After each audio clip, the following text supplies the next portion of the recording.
Sales meeting का वो ऐसा कौन सा एक पार्ट होता है जो कि आपकी सेल को बना भी सकता है और आपकी सेल को बिगाड़ भी सकता है?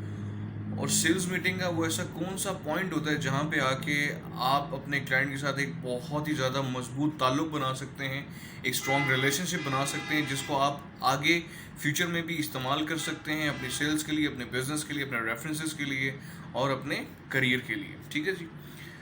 जहन में रखिएगा, जो सबसे इम्पॉर्टेंट पार्ट होता है आप किसी भी सेल्स मीटिंग का, वो होता है ऑब्जेक्शन हैंडलिंग वाला, सवाल जवाब वाला। ठीक है।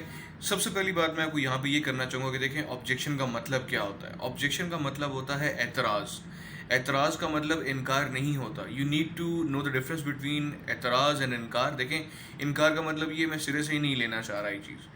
एतराज़ का मतलब ये कि कुछ ऐसा पॉइंट है जो कि मुझे तंग कर रहा है या जिसके ऊपर मैं कंफ्यूज हूँ और जिसके ऊपर मुझे आपसे क्लैरिटी चाहिए होगी। अगर आप मुझे उस पॉइंट पे क्लियर करते हैं तभी जाके मैं आपसे प्रोडक्ट लेने के लिए तैयार हूँगा। ठीक है। अच्छा, अब बात कर लेते हैं थोड़ी सी ऑब्जेक्शन हैंडलिंग के ऊपर। ऑब्जेक्शन हैंडलिंग के अंदर प्रॉब्लम क्या आ रही होती है कि क्लाइंट जो है बहुत ज़्यादा सवाल पूछ रहा होता है और वो इतने ज़्यादा सवाल पूछ जाता है कि हम लोग कभी कभी डी ट्रैक हो जाते हैं कि हम लोग जिस सिमत में अपनी बातचीत को लेकर जा रहे थे। तो यहाँ पे एक छोटी सी मैं टिप आप लोगों के साथ शेयर करना चाहूँगा। वो टिप ये है कि देखें, सबसे पहले तो अपनी तैयारी पूरी रखें। जब भी आप जिस भी क्लाइंट के पास जा रहे हैं, आपको उसके बारे में पता होना चाहिए कि वो क्लाइंट कौन है, क्या करता है, किस इंडस्ट्री से उसका ताल्लुक है और उसको मैं क्या देने जा रहा हूँ, उसको जाके मैंने बोलना क्या है, उसके सवालात क्या क्या हो सकते हैं, अगर वो मुझसे ये सवाल पूछेगा तो मैंने इसका जवाब क्या देना है उसे। ये सब तैयारी जो है आपको करके वहाँ पे जानी होगी। ठीक है।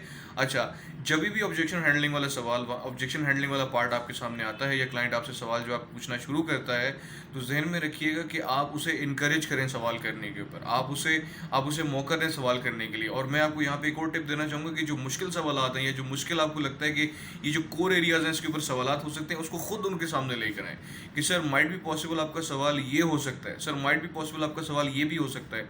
अच्छा सर, मुझे ये बताएं कि अब जैसे लास्ट सवाल हम लोगों ने डिस्कस किया जो कि आपने मुझसे पूछा था, तो आप मुझे बताएं कि अब आपका अगला सवाल ये होने वाला है। अगर ऐसा ही है तो सर आप मुझे क्या इजाज़त देते हैं कि मैं आपको इसका जवाब दे दूं, या सर अभी आप इसके बारे में सोच रहे हैं तो मुझे ये बताएं कि क्या मैं आपको इसके ऊपर क्लैरिफाई कर लूँ।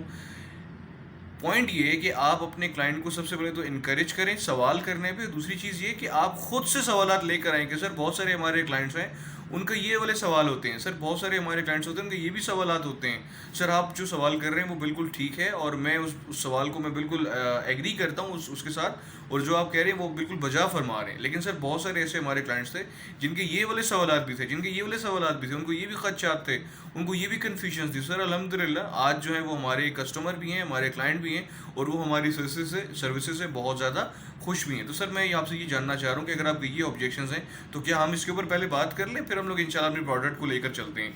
यकीन कीजिएगा जब आप उसके साथ इस तरह से बात करेंगे, उसे इस बात का इल्म हो जाएगा और इस बात के ऊपर वो बिल्कुल आमादा हो जाएगा और उसको इस बात का पुख्ता यकीन हो जाएगा, यार ये जो शख्स मेरे सामने आके बैठा हुआ है पूरी तैयारी के साथ है, अपने प्रोडक्ट का इसे पता है, अपनी कंपनी का पता है और ये मुझे सर्विसेज देने के लिए भी भरपूर तरीके से तैयार है।